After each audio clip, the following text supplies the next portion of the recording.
Here's a quick podcast for all you true crime fans. The case of the missing Reeses. It was me at the store with my mouth. Motive? They're Reeses. What was I going to do? Stop myself? Tune in next time to see if I do it again. Spoiler, I will. Wow, that had everything.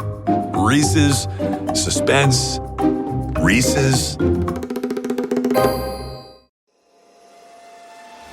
Last podcast on the left is all about the facts. So when Southern New Hampshire University came on as a sponsor, it was time to do some research. Turns out they offer more than 200 online degree programs, and get this, criminal justice and psychology are some of the most popular. Classes have no set meeting times, and tuition rates are some of the lowest in the U.S. Want to learn even more about SNHU? Visit snhu.edu/last. There's no place to escape to. This is the last podcast. On the left. That's when the cannibalism started. What was that? So, okay. What if I did get my own show on InfoWars? And I mean, honestly, like Kissel does on Fox News, I'd be the moderate one. I'd be the cool one. The hip, liberal. Hold on a second. How confused are you about yourself? I don't know. In what world do you think you would be the moderate one, even on InfoWars? On InfoWars, I would be Trevor Noah. On InfoWars, you would make Alex Jones seem like the moderate one, and therefore would help him. That's right. You pull all attention to me. I take the heat. I hit on a grenade. I'm the Bruno Mars. InfoWars. Well, you know what? If you will it, it will be. Yes. Okay. Welcome. Technically, it's happened enough. It is. Welcome to the last podcast on the left, everyone. I am Ben Kitzel. That's Marcus Parks.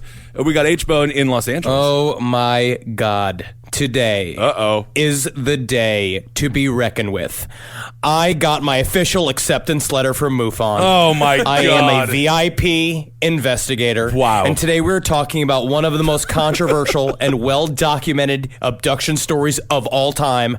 Fire in the sky. Yeah. The Travis Walton story. That's it. The Travis Walton story. Fire in the sky. I can't believe you're officially a nerd. You actually got it put into print. He paid to be a nerd. Wow. All right. My polo has yet to arrive. It is because they are moving offices, quote-unquote moving offices. They still have a very official-looking email background. When my polo comes, and my cap comes, and my lanyard comes, then I can just walk in. I also get a coffee mug, because you need the caffeine to stay up all night investigating. Once I get that lanyard, I think I can walk onto crime scenes. I'm pretty sure, yeah. So basically, you're going to be a nerdier Ken Bone, and you're going to dress like the dude who interrupted the baseball play for the Cubs in the early 2000s. I'm going to be a sexier Ken Bone. I'm taking the Ken Bone aesthetic, and I'm going to sex it up. I'm going to walk the walk. I'm going to talk the talk. And when I get out there, and shit like what goes down, the infighting between the GSW, NICAP, and APRO that we're going to be covering today, that kind of shit is going to end on my watch. All right. I can't wait to see Detective Zabrowski out there finding all the UFOs. Well, the Travis Walton abduction occurred on November 5th, 1975, outside the small Mormon mountain town of Snowflake, Arizona. It was witnessed by no less than 7 people, including Travis Walton, the abductee in question. Can you imagine how hot it is to be a Mormon in Arizona? Oh, yeah. You have to wear a full button-down shirt and a tie and slacks. It's 110, but it's a dry heat. These are the mountains. It's actually chilly up there. Once you get up to northern Arizona, yeah, actually at nights there it gets below freezing. It's true. Travis Walton makes several desperate attempts to be like, you guys don't seem to understand that Arizona's not just deserts and Indians attacking us left and right. There are trees. Like, he's so defensive of the trees. But you could just see one Mormon turning to the other and just being like, man, oh man, brother Jim, it certainly is hot out here. It's like, yep, it does strengthen a Mormon brother Thomas. It does strengthen to have the sweat roll down your khakis, down your legs. It's like, yes, but thanks be to Jesus that we have this mission. Yes, Brother Thomas, yes. Do you know that if I put my penis in your butt, we're still both virgins? Isn't that something? Well, you got to a dick joke, and I'm so proud of you for that, Henry. Well, although from Travis's perspective, he had only been gone a couple of hours, when he reappeared following the abduction, he found that he had been missing for 5 days.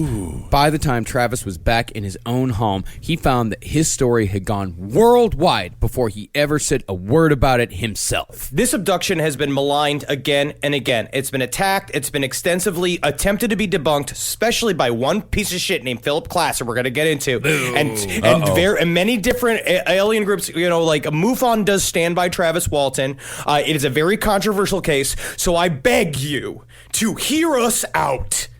Okay? Hear us out. Well, I'm excited to hear why it's a controversial case because, I mean, this is cut and dry. Of course the aliens abducted this sweaty individual in Arizona. I'm already mad at you. No, what did I do? I'm already mad. Here it is, Kissel already going against the common man, saying he's not good enough for a UFO abduction. Henry's not the common man. He's got a card that says he's no longer one of us. I'm a VIP investigator. Now, you may have already heard the tale of Travis Walton before this episode. In 1993, Walton's story was adapted for the movie Fire in the Sky, starring the guy who played the Liquid Terminator and the dude who created Friday Night Lights. All the best. I just watched Terminator 2 again. It holds up. Yeah. It's awesome. Yeah, it's super fun. And there's nothing that makes you feel more old than watching Edward Furlong and then Googling him and seeing what time has done to that poor man. Yes. It's a really good warning for how not to live your life. How not to squander the green light given to you by Hollywood. I just don't know what happened to him. And, you know, Fire in the Sky, it's really fun. I would recommend going and watch it. It's I think, on, like, Amazon Prime. But while the movie does stick to the true events in many ways, the real story is, as it always is with aliens, much more complicated, much weirder, and much dumber than the movies portray. So without further ado, here is the true story of Travis Walton. Yeah, you fucking idiots. We're getting into this shit. I'm so excited. Here we go.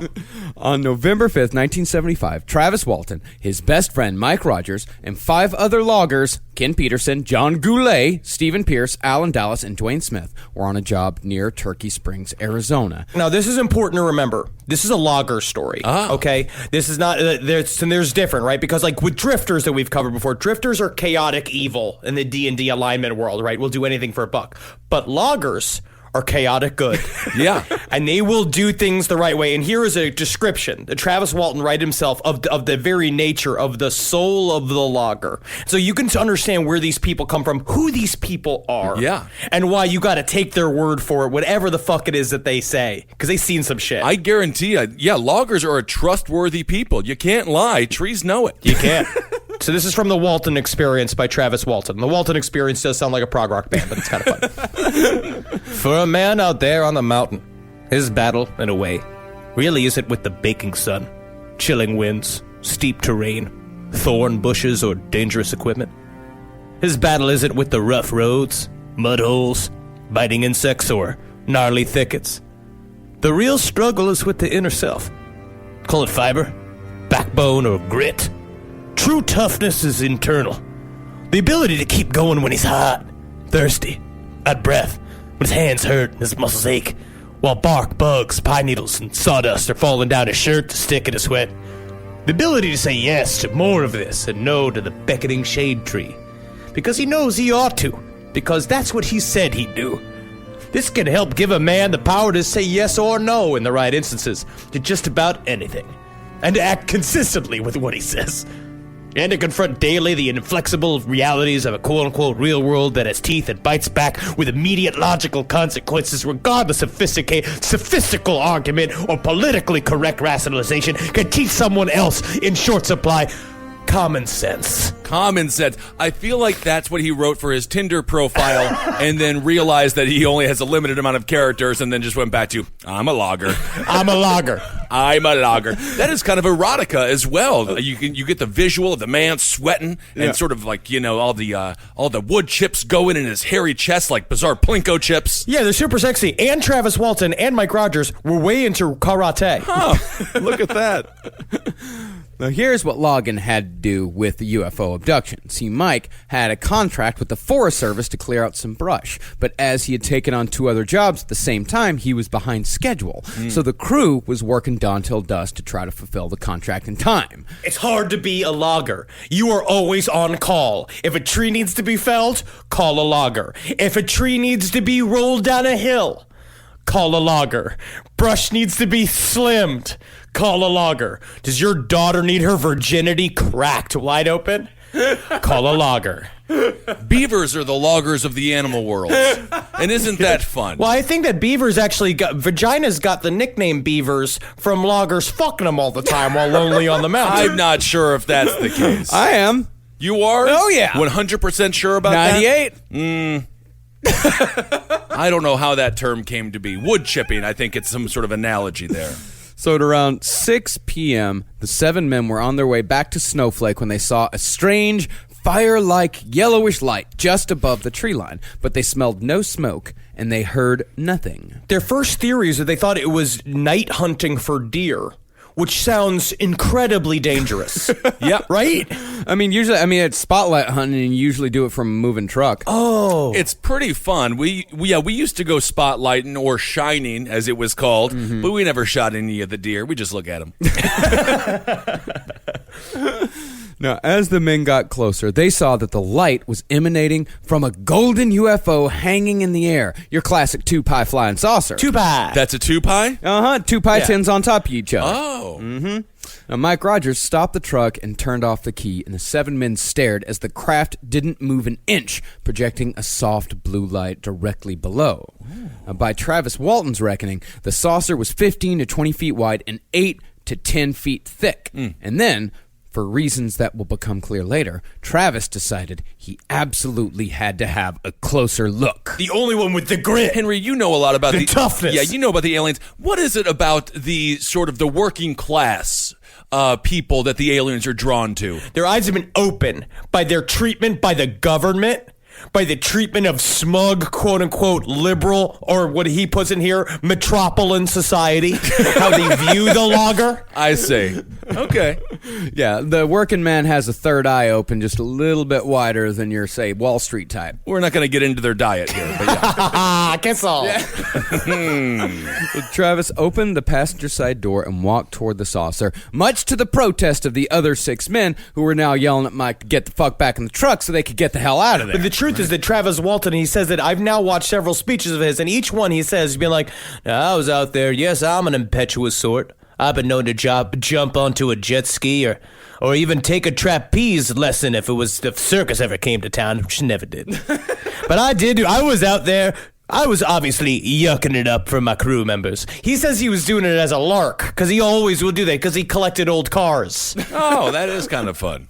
Now, as Travis drew closer to the UFO's beam, he said he could hear a mix of low and high-pitched sounds, beep beep superimposed over the sound of heavy machinery that was somehow softened.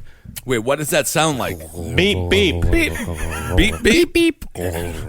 Beep beep. So a semi-truck was backing up while listening to, like, Pink Floyd. Is that what that was? Did they just get abducted by a trucker? It's possible.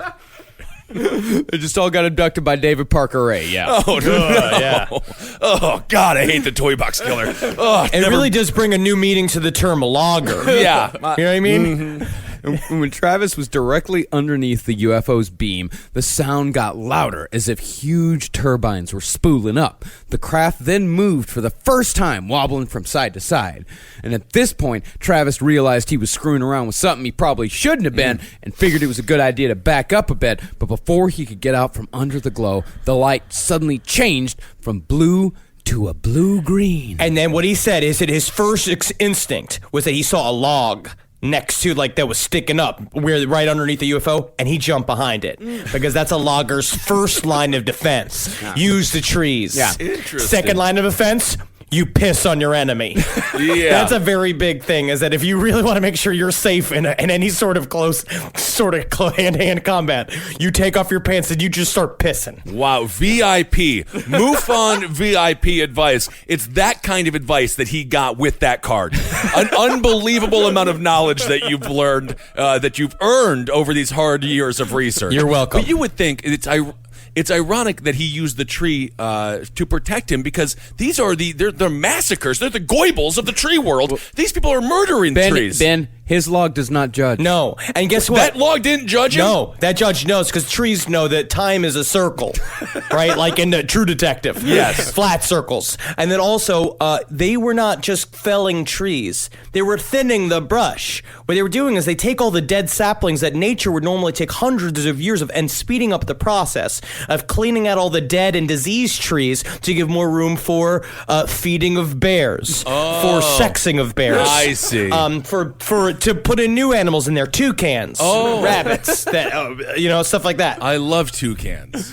Well, just after the light changed from blue to blue-green, Travis was lifted into the air and knocked back 10 feet as if a great force had been exerted upon him, and he landed hard on his right shoulder. Somewhat understandably, Mike Rogers started the truck back up and got the hell out of there, smashing through tree branches and boulders, almost destroying his truck trying to get away from this goddamn thing. So it's fun to know that your friends will not help you. Yes. This was just definitive proof that his friends were just like, when push comes to shove, it's like, we're just going to go. Let's get the fuck out of here. Well, they said immediately they thought that it murdered him. And also, the drive up there was very, very treacherous. And they said there was filled with lumps in the road that they called thank you ma'ams, because when they hit the bottom of the truck, it would go wham bam. They're so fucking clever, these fucking loggers. That's fun. That's trucker humor mixed with construction work humor. That's Logger logger humor. That's what a logger is. A logger is a trucker mixed with a construction worker. Wow. Yeah. Wow. Yeah. Yes. Yeah, they're like drifters with skills. Cool. Yeah. Yes. I like loggers. Now, the men finally stopped a few miles down the road and argued amongst themselves as to whether or not they should go back. Now, it was eventually agreed that some of the men would build a campfire and stay behind, while a few of the others would go back to see if Travis was dead, alive, or missing altogether. But just as Mike Rogers was about to get back into the truck, he saw off in the distance the UFO rise up above the trees and fly away, as these things do, at an impossible speed. Marcus, you say impossible, I say improbable.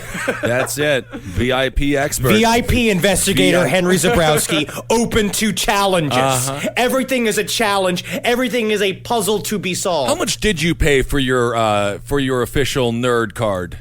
$200. And the card has yet to arrive. The card is yet to arrive either. So I don't have any of my swag yet. But I did get an email confirming that they got my money. So that is good.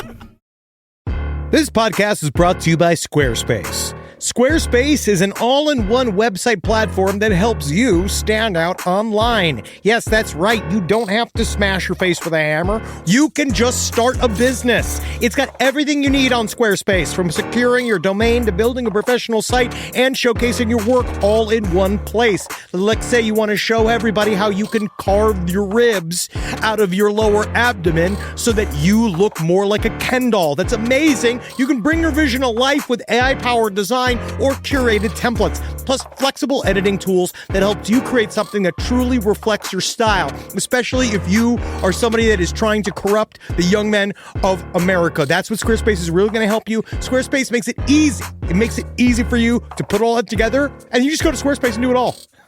Thanks, Braden. Head to squarespace.com/left for a free trial. And when you're ready to launch, use offer code LEFT to save 10% off your first purchase of a website or domain. Hey there, everybody. Is your cell phone bill too much money? Are you getting that bill and you're like, hey, what is this? I can't believe for what? For 5G? Are you crazy right now? $100? I don't even barely got any bars when I'm just sitting in my living room, okay? You don't have to deal with that anymore. Are you ready for this? $15 a month. That's right, $15 a month on Mint Mobile. Yeah, baby. Get their wireless plan, because they're just sitting there on the T-Mobile 5G network, and it's just $15. Your whole life, you're just paying All this money every month. You're like, why? Where's it going? It's going to these phone companies that are robbing you. So go to Mint Mobile. Let them help you talk to your mom. So get your new wireless plan for just $15 a month. Go to mintmobile.com/LPOTL. That's mintmobile.com/LPOTL. Cut your wireless bill to $15 a month at mintmobile.com/LPOTL. That's it. There's no catch. Upfront payment of $45 for 3 months, $90 for 6 months, $180 for 12 months. Plan required, $15 per month equivalent. Taxes and fees extra. Initial plan term only. Greater than 50 gigabytes may slow when the network is busy. Includes up to 20 gigabytes hotspot. Capable device required. Availability, speed, and coverage varies. See mintmobile.com. All right, I know what you're thinking.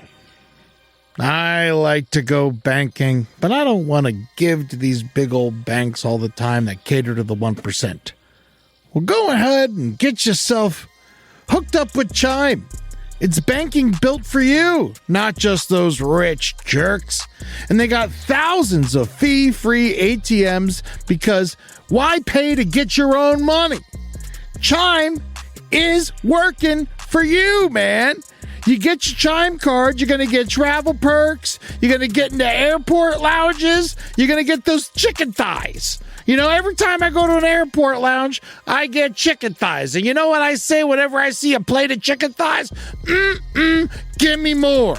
Chime's going to get you those chicken thighs in these lounges, all right? Sure, they could serve other types of meat, but why would you when chicken thighs are so delicious? Chime is not just smarter banking, it's the most rewarding way to bank. Join the millions who are already banking fee-free today.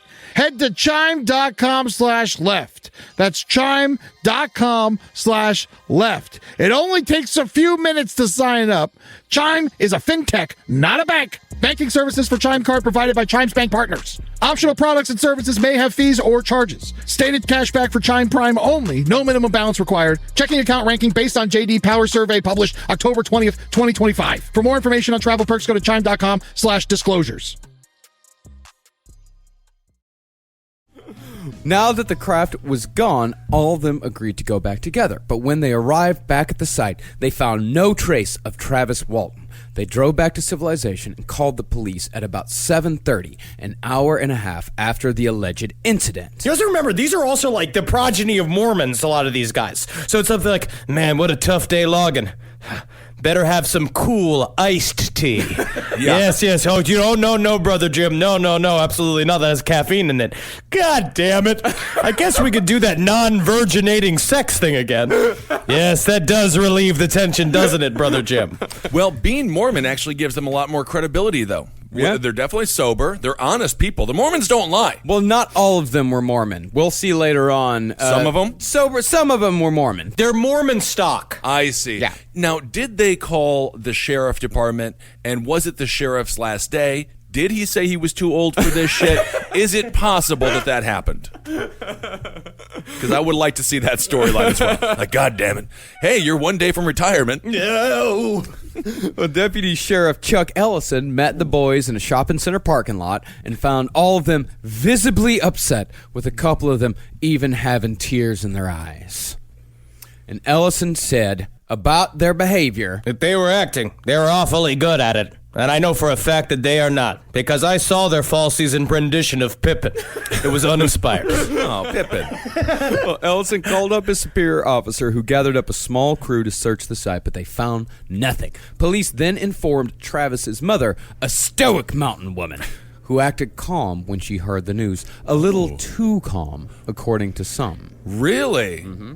Did the mother take Travis? No, she's just Mormon and she doesn't feel anything. They're all just like, oh. Like, I'm not sure. That may be a generalization. Oh, they feel. But when it comes down to it, sometimes what helps an investigation is broad generalizations. Because that's what helps. Yeah. I'm a MUFON member. Make things easier for yourself. That's the first thing. That's one of the first rules I got in the handbook. That's it. Is that make it easier. But it's true, right?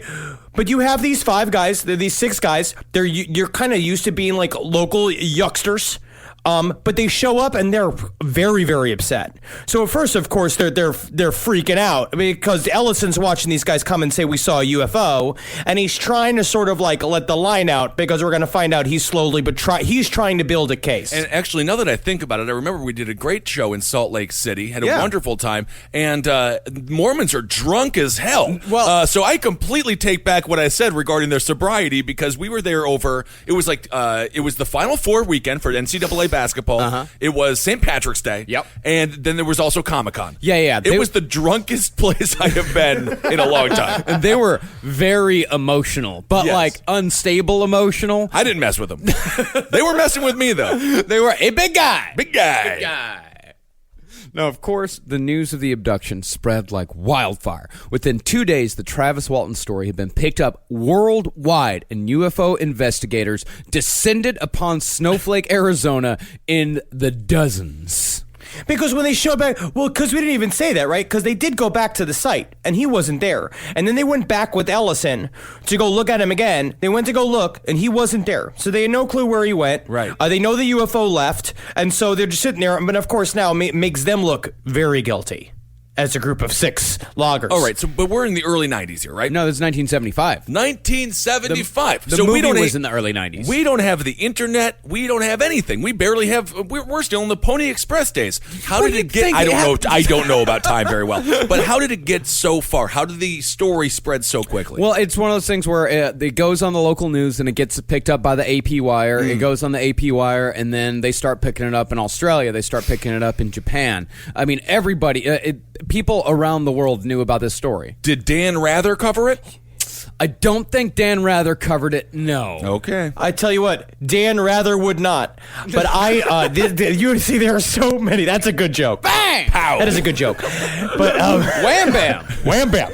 That's a logger joke right there. But it's the truth is that you also do you have no respect for the true tenacity of UFO groups and what they will do when they hear a hot fucking case ready to show up, because they're basically coming at like we're all on the fucking lookout for the real jizz. And this is a good story. Sure. You know, you've got a lot of witnesses. There's a lot of meat here to chew on. And totally. You got 6 people. You got 6 people to interview. You know, 6 witnesses. Yeah, 6 witnesses. So Okay. there's a lot going. There's a lot that the news media can sink their teeth into, and a lot of people that UFO investigators can talk to. Usually, it's one shell-shocked person that they have to try to get an answer out of. Right. But now they've got 6 tough logger dudes. And actually, they said that these guys were at least some of the other UFO investigators that came from Australia. A couple of them wrote that they're like they were the meanest rough and tumble cowboys you ever saw. I don't know. I can believe But it. think about this too, right? Because there were plenty of believers, but there were also a bunch of skeptics like the local police,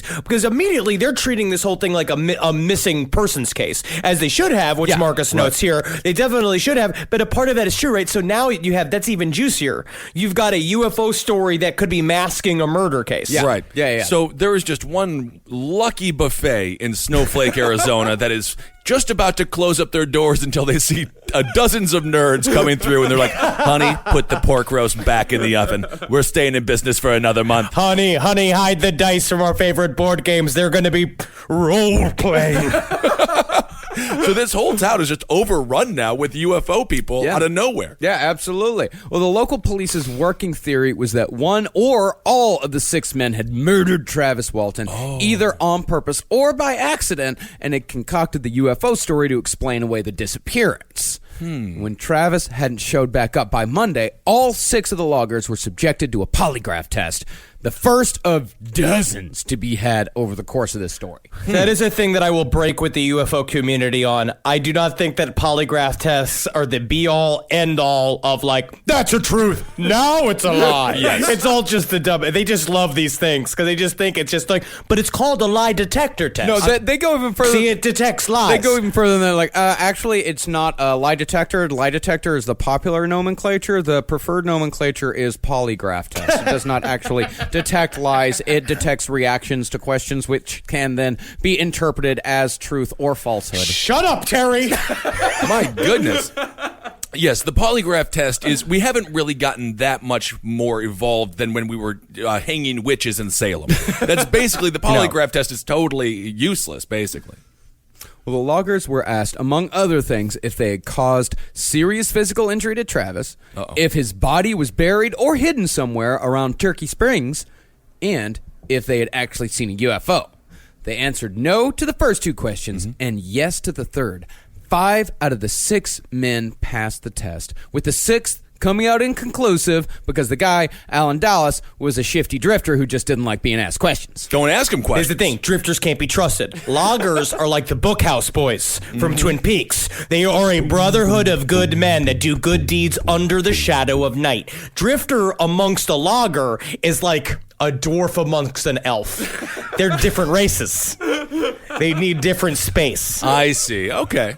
Also, Alan Dallas, and they say several times within the Fire in the Sky book, is that he had a beard. He had a naughty beard that the rest of them couldn't trade. He was shady. Alan Dallas, he was the only one with the full beard. And they were like, couldn't trust him because you can't see his chin. Yeah, all the rest of them either had nice, thick, full man mustaches or wispy, thin teen mustaches. Make a calendar out of these guys. Wow. That is hot stuff. Now, the believers actually outweighed the skeptics in Snowflake, with Travis's brother and mother being the ones most ready to believe the story. See, the Walton family were not necessarily UFO experts in the sense that, say, a Henry is an expert. Thank you, VIP investigator Henry Saprowski. If you would please call me that from now on, that is my new title. That is officially my title. It'll be on my letterhead. But the mother and the brother definitely discussed the possibility of life on other planets visiting Earth on many a late night. Okay, so they're open to the idea. Yeah, they're open to the idea. And in an interview with ufologist Fred Sylvanus. I hate you. I like ufologists. I like it called UFOs better. UFOs. Yeah, UFO. It sounds like a fun shoe that squeaks. Make me fucking mad. Makes me crazy. Makes me fucking... I'm like an Oregonian over here. Getting mad at names. Oregon. Well, in an interview with ufologist Fred Sylvanus, Travis's brother Dwayne calmly said that the UFOs were friendly and that he had, quote, a strong feeling, that Travis would be returned safely. Now, Dwayne is really the center of all of the UFO organization's activities in this story. Dwayne obviously contacted some people as soon as he heard the story. Dwayne has been waiting for this moment. Dwayne is me. Dwayne is a dude he has been into UFOs for a long time. He claims to have seen one. It's pretty sweet. Well, maybe he's too into it, though, huh? It seems like he's Shut up. ready to go here. No. He might be... No, he did the fucking work, Kissel. What if he they did all the just... proper work. He did the reading, and he was the only one. What if they all... No, I was immediately starting Okay. yelling. He was the only one that had the guts and the know-how. I don't... To save his brother. But he didn't save him, because they just went away immediately. Well, just because somebody has prior knowledge of a subject does not automatically make their claims that they experienced said subject complete and total falsehood. That's a coincidence? It's a coincidence, of course. Okay. It's a coincidence. Say Henry saw a UFO. Would you automatically say he was lying? Henry, yes. Go fuck yourself. I will Go fuck always yourself. say... I would never lie about that. I No, need to see... This is the difference. I need to see standing up so in my much home. documentation if you ever see a UFO. I'm standing up much. in my own home to tell you this, is that I would say that I will never fucking lie about seeing a UFO because of my knowledge of the fact, and I will not add to the ammo of the critiques about my fucking beloved science, ufology. AKA sipping whiskey while getting stoned, staring at the sky from your roof. Yes. Well, if you put it like that, I kind of like it too. Yeah. Now, Dwayne was so confident that Travis wasn't in any danger. Dwayne said the only thing that bothered him was that he wasn't along for the ride. Fuck yeah. See, the brothers had many a conversation over the years about what they would do if they ever saw a UFO. Both agreed that the best tactic would be to, quote, immediately get as directly underneath the object as physically possible to maximize their chance of abduction. Oh, they wanted to get abducted. Yeah, exactly right. They wanted to. Of course he did. It's the ultimate fucking adventure, you idiot. Oh That's my exactly God. What it is. These you guys... get to zip zop around the fucking skies, different dimensions. You're hanging out with the Flight of the Navigator dude. Okay. Who turned out to be a child molester, but that's not his fault. Technically, that's not the character's fault. It's never a good... why would they want to be abducted? No abduction story is very good. They're out there like Woody Harrelson in White Men Can't Jump, trying to entice their way into the game. But we saw what happened in that movie. A lot of controversy. Well, there is a theory as to why the Walton brothers were so into UFOs. Apparently, their father was a huge UFO fanatic, and he abandoned them at a young age and disappeared. They never saw him again. Well, it's very sad. So the story is based in ultimate sadness and childhood loneliness. That is sad. Now I understand a little bit more. It's deep-seated trauma. I was legitimately thinking, if you see an alien, you gotta squeeze yourself. You know what I'm talking about? what? You gotta milk yourself. You gotta get it all out. So then the aliens say, "Oh, he's on empty. We don't want him." So you mean as if an alien's trying to abduct you, you immediately start masturbating? However you got to do it. I would do the That's same what they exact want, thing. right? I would do the same exact thing, but I'm actually already pretty emptied. Always go out I think empty. that I would be a good candidate. Henry, when you go on your missions as Lieutenant Detective Henry Zabrowski, VIP MUFON, always go out empty. Yeah. And as soon as you start to feel yourself getting full, clock out of work. Cause do you have that thing that your balls tingle like 45 minutes after you jerk off? Yeah. No. Hell yeah. Yeah, because that's just filling it back. That's it, filling it back up. I don't know if that's how it As works. fast as it possibly can. Get him up. Roll them up, boys. Get up. Come on, boys. Come on, boys. Well, to do a Like different... loggers felling trees under a deadline. Okay. Well, I'm sorry I brought us here. This is all my fault, actually. Well, Dwayne and Travis both said that once aboard, whoever got abducted would convince the abductors to go pick up the other brother so they could both enjoy it together. But it seemed like to Dwayne that this was not the scenario that played out. Yeah, because you can't get abducted and be like, "Hey, aliens, we got 2 stops." Like, they're going to wherever they want to take you. No, it's like going to an after party with somebody else who's like in the show that you were going to see and having to introduce them and being like, "This is my friend Henry. He's also an actor." You know, like, which just never works out. Never heard of him. Oh, is that a VIP lanyard for MUFON? Yes. Welcome, Mr. Zabrowski. I am an investigator. Now, Fred Sylvanas was not the only ufologist to contact the Walton family in those first few days. They were also contacted by a man named William Spaulding. He was the Western director of the Ground Saucer Watch, a.k.a. the GSW. Wait, hold on, what? Western director of the GSW. The Ground Sausage Watch? No, saucer. Ground Saucer. Watch, you Okay, piece of shit. I heard Ground Sausage Watch, and I'm like, what kind of Midwestern polka bizarre family is this? We're the Ground Sausage Watch. But you have to remember, so the Condon Report came out in 1968. The Condon Report was the official government line that UFOs mean nothing, and it made them close Project Blue Book and Project Gleam, right? So they closed everything down. They said, essentially, we don't give a shit about UFOs. They are not real. So when 1968 happened, and all of the official avenues for UFO investigation were shut down, that's really where civilians took over. That's where people came in, like the GSW popped out, APRO, which is the Aerial Phenomenon Research Organization, popped out, NICAP came out. All of these different groups popped up, run by very driven, broke nerds that just started hitting the streets saying, being like, if the government's not going to handle our shit, we as American citizens, proud sovereign nations, each unto our own, are going to go out there and we are going to investigate UFOs for everyone else. Well, now you're putting it in terms that I like, Henry. Yeah, there were some of them who operated in an unofficial capacity. Oh, I see. No lanyard. No lanyard. Lanyard. At least I have a lanyard. Not yet. Well, Spaulding told Dwayne that he would provide a free medical examination of Travis upon Travis's return, emphasizing the importance of securing a sample of Travis's, quote, first voided specimen. Hold on a second. Who is this guy that's going to give him this thing? William Spaulding, Western director of the Ground Saucer Watch. Okay, so I'm assuming he's a lot wide. Bill Spaulding. Bill Spaulding. So whatever happens to Travis when he's up there in the sky, we know what occurs. A lot of milkings, a lot of things like that. And then he comes back to Earth, and now this guy's going to fiddle with him? No, well, Leave this guy alone. He's not going to fiddle with him. He just wants his first voided specimen. Kissel, you come on. Get Good in the Lord. get with the program. All right, it's his first voided specimen. You have to remember this, all right? And you have to fucking promise me this, boys, is that if I'm ever abducted and I return, the first thing I do is going to come to you with a jar of piss, and you must send it to MUFON. You have to send it.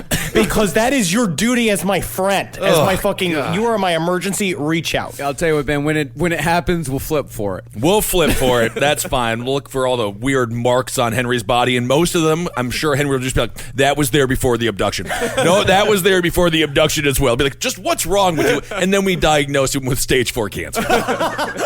We actually save his life. Well, William Spaulding, Dwayne Walton, and everybody else would get their shot at that first voided specimen when Travis returned on November 10th. At 12:05 a.m., Travis's sister got a collect phone call. Travis had called her from an Exxon station in Heber, Arizona, some 33 miles away. They called Dwayne, piled in a truck, and headed on over. There they found Travis Walton, dehydrated, incoherent, and highly agitated, slumped over inside a phone booth. Oh, man, it's like the world's saddest Terminator. It is. But instead of letting the authorities know that the man who had been missing for 5 days under suspicion of murder had been found, Dwayne immediately called William Spaulding of the GSW to take him up on that free doctor offer. You do the same exact thing for me. I don't want any police involved until we've caught the alien ourselves. Right. So the crew drove 144 miles in the middle of the night. It's almost 3 hours from Heber, Arizona to Phoenix, where they met with a Dr. Lester Stewart. But when they asked for his credentials, they discovered that he was not a doctor. He was a hypnotherapist. Yes, can you imagine them showing up and he's like, 1, 2, 3, you're out. Now, when I snap, your ass is a vase. 1, 2, 3, you're back up. Oh, look, I found these beautiful flowers, Travis.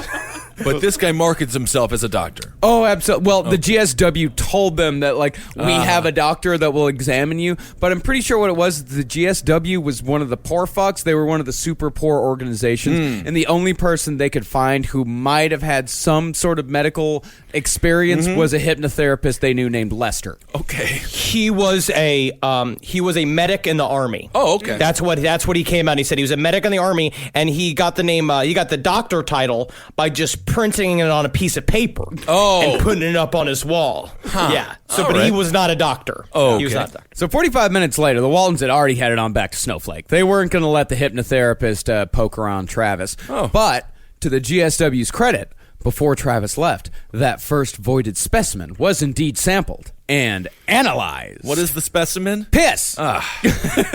When the results came back, Travis tested negative for drugs and alcohol. However, according to the doctor, he did not himself witness Travis fill the jar. According to the doctor, Dwayne just handed him a jar of piss and said it was Travis's. Could have been anyone's. Oh, go fuck yourself. Go fuck yourself. I knows? mean, loggers do keep jar of pisses, like, ready to go. Like, that is true. That's a part of, because they have to cover themselves with their own piss to make themselves invisible to skunk. I'm actually not really sure how nature works. I think I'm pretty sure you have to cover yourself with the urine of the animal that you don't want to be eaten by, right? Well, I mean, if you want to hunt an animal, then you cover it. You cover it to mask your scent, to make it not human. Like if you want to hunt deer, you cover yourself in deer piss. Yeah, but that's what Jeffrey Dahmer did. But we know when he was hunting, and I don't want to get into it. Was that what our president was doing in Russia? Hunting. Was he just trying to make himself invisible to hookers? Sex workers, Henry, please. Yeah. For crying out loud. And I found out strippers are sex workers. I know. That's what I Yes, said that we found for. that out, and we are learning. We're learning. I'm sorry. Every day I learn. My What do you know? goodness. I always thought they were exotic dancers. Well, what? They are wonderful people. That's what I call everyone. Anybody who dances is so free. It is sad when they dance like no one's looking, though, because then they're ignoring you. And that's kind of sad. Like, all these exotic dancers, all these sex workers are dancing like no one's looking. What am I paying for? Anyway, if I did it. If I did it. So Travis returned to Snowflake Tuesday morning, and by Tuesday night, the Waltons had gotten a phone call from another UFO team, the Aerial Phenomena Research Organization, a.k.a. APRO. Ooh. Unlike the GSW, APRO had a powerful and well-known ally, the National Enquirer. Now, back then, the National Enquirer was only half celebrity gossip. The other half was dedicated to UFOs, Bigfoots, and post-1977, Elvis sighting. But they actually looked for legit cases. They would try to make these things as airtight as possible, because one of the weird things about the National Enquirer is that because it's always sensational news and ridiculous bullshit in there, they couch it with like real UFO stories, and that was sort of like the way, that was like an avenue to get a UFO story out to the mass public. Yeah. And also they provided funds for research, which all of these civilian UFO groups desperately need. Yeah. And so when this dude showed up, when they showed up and basically said, like, we'll fund this whole research thing, they're like, okay. And so you just kind of sign a deal with the devil to know, like, well, at least we'll get all of this done quote unquote legitimately as much as possible. And if you want to understand how messed up our current world is, the National Enquirer endorsed Donald Trump. He's very good friends with the head of the National Enquirer. Yeah. And they also stumble upon the truth on occasion. They broke the John Edwards scandal, for example, when he had the affair. Yep. So there is like snippets of truth in there. Yeah, weird. Little things here and there, but yep, they went from a UFO to a mouthpiece for the president. Isn't that in insane? Just a short few decades. Wow, we are losing touch with reality on a regular basis all around the world. You just got to believe in yourself. That's I all it guess. shows me. It actually gives me hope. You just go out there and you make something out of yourself. You can do it. If you make your own reality, then no one else's reality matters. Isn't that lying? Is that called lying, or does that not exist anymore? That doesn't exist anymore? Okay. All right. I'm sorry. Well, this whole APRO National Enquirer alliance is where the first split in the UFO community concerning the Travis Walton abduction began. Any listener of last podcast knows that no academic discipline has more infighting than the UFO paranormal community. We have to unite the groups. We have to unite the gangs. And when I become commandant of MUFON, which I think is the name of the top position at MUFON, which I will become, I will unite the gangs. So you're going to be like the Cyrus of alien organizations? We will become one front. And then we truly be a force to be reckoned with. When you say the gangs, you mean different sects of alienologists? UFologists. Ufologists? UFologists. Okay. Yeah, sure. You racist. I'm sorry. You're a racist. Well, really, that's not for lack of trying. People try bringing together these guys from time to time. For example, this is an excerpt from an article published in the Ground Saucer Watch newsletter concerning the discord in the UFO community. Okay. During October of last year, I was a participant in a national UFO conference at Fort Smith, Arkansas.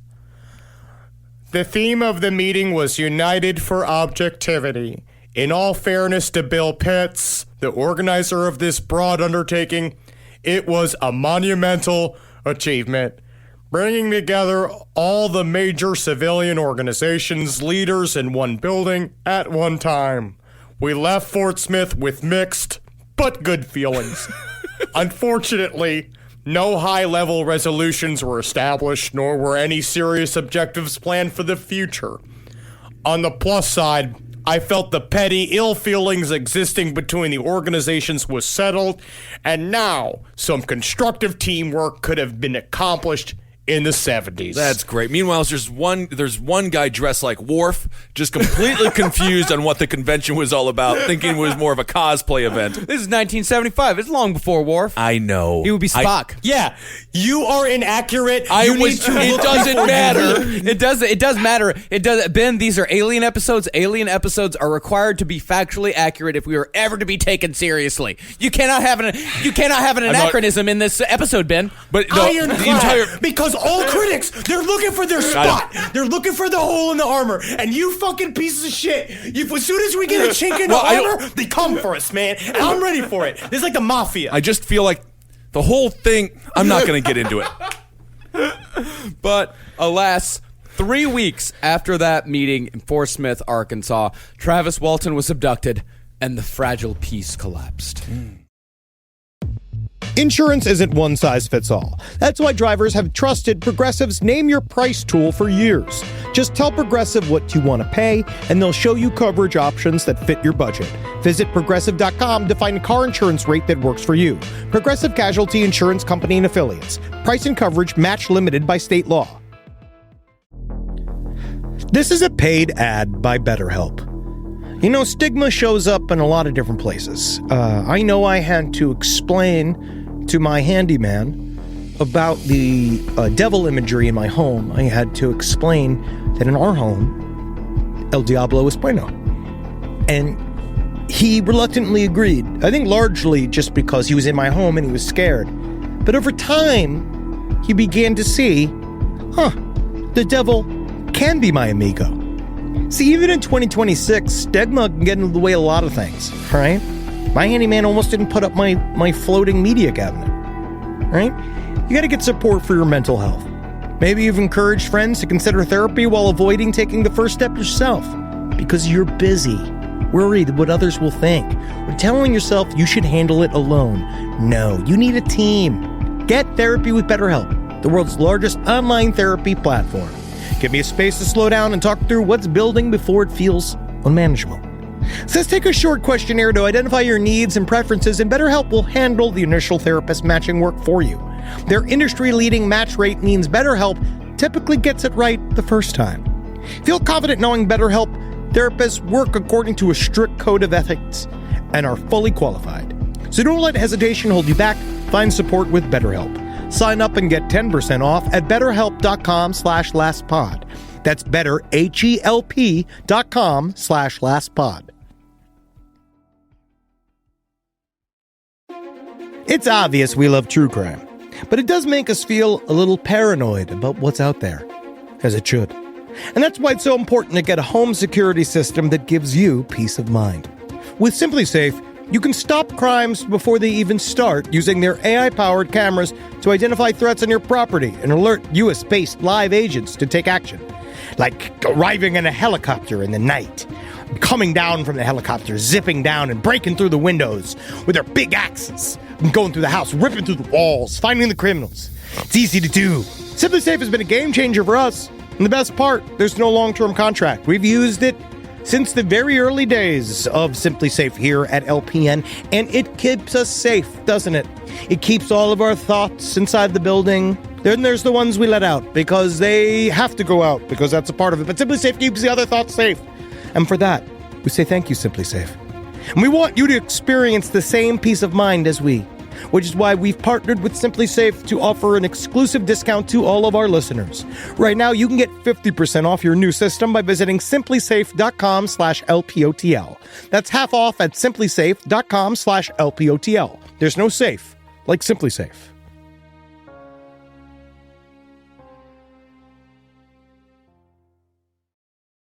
So after the incident with the hypnotherapist, Dwayne, who had at this point pretty much had taken over for Travis, decided to cut ties with the GSW and sided with APRO instead, who had admittedly thrown in with the National Enquirer for their vast financial resources, of which APRO had none. I will say, when groups use acronyms, it does sound much more intense. It seems like, something's happening. They know that. Nerds love it. Nerds love acronyms. It is fantastic. It's great because then it makes you sound like you work for the CIA. Yeah, and you also get to kind of like make a little puzzle. Yeah, because you got to have an acronym that you can just say as a word. Right. So you get to rearrange all the words of your organization to make it sound like MUFON. Yeah. Nightcap. And one day I'm gonna have a polo that says MUFON on it, and when I have it, it's gonna look like I work at a much more important Best Buy. All right. And through the resources from the National Enquirer, APRO was able to hire their own hypnotherapist who was able to unlock Travis's memories to give us the full story of just what happened after his friends sped off into the darkness to leave him at the mercy of extraterrestrial beings. What follows is the account Travis gave to Penthouse Magazine, which, along with all the letters and piss, actually had some pretty good journalism here and there. All right.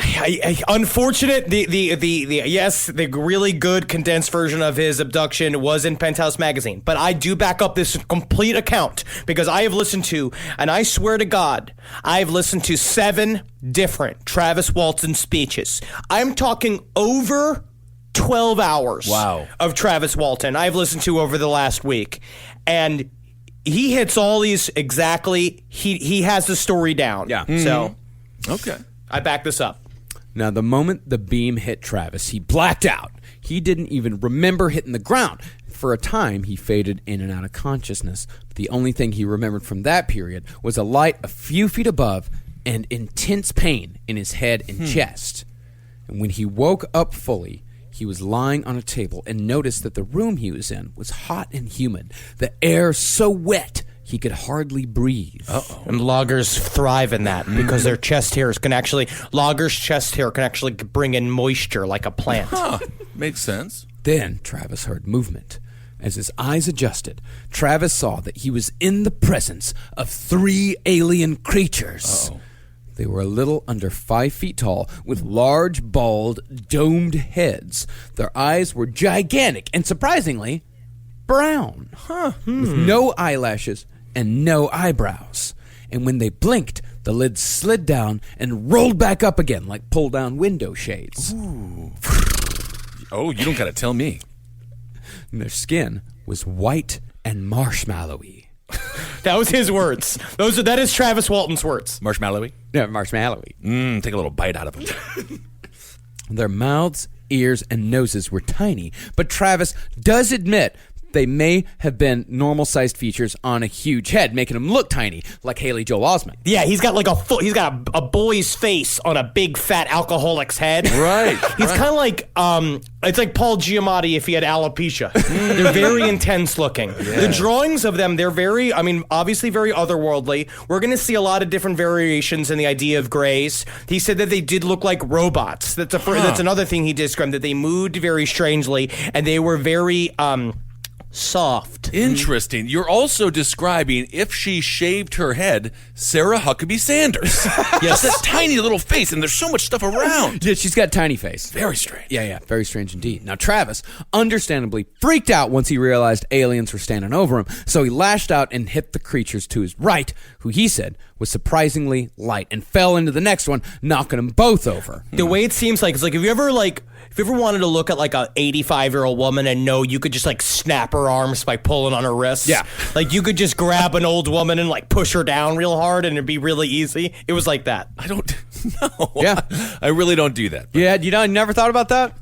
Beating up an old woman? Not beating up an old woman, how easy it would be to beat up an old woman. I'm 6'7". I look at you and I think that. Even though you're wiry and tough. Yeah, I am. Stringy. I'm like deceptively strong. Oh, yeah, man. Like a piece of jerky that's just been sitting out on a cabinet for weeks. You're not old trapper jerky. I can't be knocked over. I know. No one's ever knocked you over. So Travis stood up and staggered backwards against the wall near some shelves. He saw a clear tube and figured he could break off the end and use it as a stabbing tool, bar fight style. But when he tried to break it, he found that the tube was unbreakable and was too light to be used as a club. And Travis said as he was smashing the tube into the shelf over and over again, the aliens held up their hands in what sounds like the universal gesture for just be cool, man, calm down. Be cool, I am Klaxar, this is my friend. I think his name is also Klaxar. We've never exchanged names before. Hi, hello. We've been working together for 6 months. We should have had some sort of intro by now. But listen, we just need you to cool out. We're gonna put this tube up your penis. It will be fine, trust us. Ask Barney Hill, he loved it. Horrified. When Travis refused to cool out, the aliens turned and hurried out the room through a hallway. And Travis, at a loss for what to do, walked the same way. But as the aliens had turned right down the corridor, Travis took a left. There's also remembering, there's a part of the way that he describes the environment of the UFO, I think is very important, is that it looks like brush metal gray. It is all gray. It's like it looks like aluminum foil, the other side of it. And there's no seams on the walls. He's in this big triangle shaped room that leads to another weirdly organically shaped tube that he goes back out into the hallway. So it feels like, which is another interesting, because I was reading Richard Dolan's new book, UFOs for the 21st Century Mind, and he brought up another idea of that the idea of a craft is also alive, that the craft could also possibly be an entity. Why are you fucking snickering at me? Yeah, because that was in fucking Battlestar Galactica. Yeah, good for them. So somebody read UFOs for the 21st Century Mind. Yeah. When did UFOs for the 21st Century Mind come out? Go fuck yourself. I'm looking at this thing now. Don't get into a nerd battle over this. It is 2014. 2014, yes. Yeah. But I'm just saying. Yeah, Battlestar Galactica was 2007. Richard Dolan's UFOs for the 21st Century Mind is a very good collection of all Hold modern... that cover up for... Look at it. Look how cool that cover is. It's Richard Dolan, his head... What was that TV show as a kid? It's Monty Python. Yes, Monty Python. Yeah, it's like the art of Terry Gilliam. The animation of Terry Gilliam. Wonderful artist. No, but technically he can just say anything, right? Yeah. No. I don't know. I am just in a snit today. I am the angriest I've ever been. I'm sorry. So Travis walked down the hallway until a door opened to his right. He walked in to find a round room with nothing but a metal chair on a single pole sitting in the middle, facing the other direction. Travis carefully approached the chair, thinking he might find someone sitting there waiting for him. But he found that as he walked closer and closer, the lights grew dimmer. And the darker it got, the more stars Travis could see all around him, above, below, everywhere, like an all-encompassing planetarium. And when he got to the chair, Travis saw that there was a panel of buttons and a small green screen on the right armrest, while the left only had a lever. Travis looked across the room and saw some rectangular patterns, which he figured to be doors, and he thought that maybe one of the buttons on the chair armrest might open the door, so he just started pushing them. Henry, is this how you would react if you were abducted? It seems like just a drunk father trying to watch the Super Bowl, and he can't figure out how to turn the TV on. Well, he is not nearly as prepared as Dwayne. So he got there, of course, he's very scared, he's very disoriented, he's in a lot of pain. He was thrown by the blue beam, his shoulder hurts, he's all fucked up, he doesn't want to do so, he's scrambling. What I imagine I would do is coolly, calmly sit, go through the investigation with the aliens. I would describe to them honestly. I am just as invested in this phenomena as you are as workers, as your subject, and I'm willing to meet you 50-50 to really get to the crux of what it is you're discovering. What are you trying to discover? How can I help you? All right. Well, when nothing happened when Travis pressed all the buttons, he decided to try the lever. He found that when he pushed the lever, the stars moved while staying in their same astrological position. It sounds to me like Travis stumbled upon some sort of super cool interactive star map. Yeah, that's fucking awesome. That's fucking cool as shit. Yeah. Dude, you plug that into your PS4, man? That's some cool shit. But after a bit, Travis figured he should probably stop screwing around with mysterious buttons and levers, and he left it all alone. But as soon as he stopped, he heard a noise. He turned around and saw a man standing there, just a regular run-of-the-mill white dude. The only thing that set him apart physically were his eyes, which looked slightly larger than normal and were shining bright gold.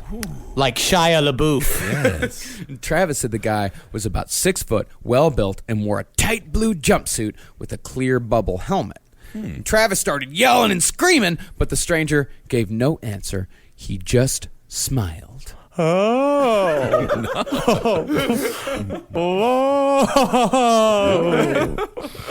He waited for Travis to calm down and took him by the arm to lead him out of the star room. Travis figured the guy hadn't answered because he couldn't hear on account of the helmet. So Travis went along, hoping for answers down the line should the helmet be removed. You would think that they would have like some kind of device in the helmet that would allow the person to hear, maybe like a sound. Not as prepared as Dwayne. But that was Travis's idea, not as prepared as Dwayne. And that was also Travis, his immediate response to say he couldn't hear it because of the helmet. But we don't know, but maybe he didn't want to talk, or maybe he was not in fact a human, but in fact a Nordic, and could not speak to him. Okay. Well, they walked together to an airlock, and when they got to the other side, the atmosphere seemed to change. The dank wetness was replaced by a cool freshness. And Travis said the... What? No, it just sounds like trying new deodorant. Yeah, exactly. Yeah, exactly. The dank wetness will be replaced with a cool, whatever. The freshness. Travis said the light was bright like sunlight. They walked through what Travis assumed to be a hangar of sorts, as he saw 3 UFOs similar to the one that had taken him parked inside. Once they were through the hangar, the stranger brought Travis through the hallway to another room where 2 men and a woman were waiting. These 3 weren't wearing helmets and all had long, dirty blonde hair. The stranger sat Travis down and left the room. Travis tried to ask him where the hell he was and what the hell they were doing, but again, they just smiled and stared. Welcome to Los Angeles. So glad that you moved here. So what kind of race are we talking here? Nordic. With the aliens. Nordics. These are Nordics. And what are they all about again? Sex. We're going to get into an episode about this at some point, where I wanted to do another episode we will do is we will talk about specifically Nordic abductions. And I got to tell you what, it's pretty fucking saucy. Oh, okay. Yeah, they milk you, but they milk you in a good way. Oh, I see. Good milking. Okay. Well, the woman then stood up, took Travis by the arm, and started leading him to another table. Travis started to get a little agitated again, so they pulled something like an oxygen mask over Travis's face, and before he could reach up to pull it off, he was unconscious again.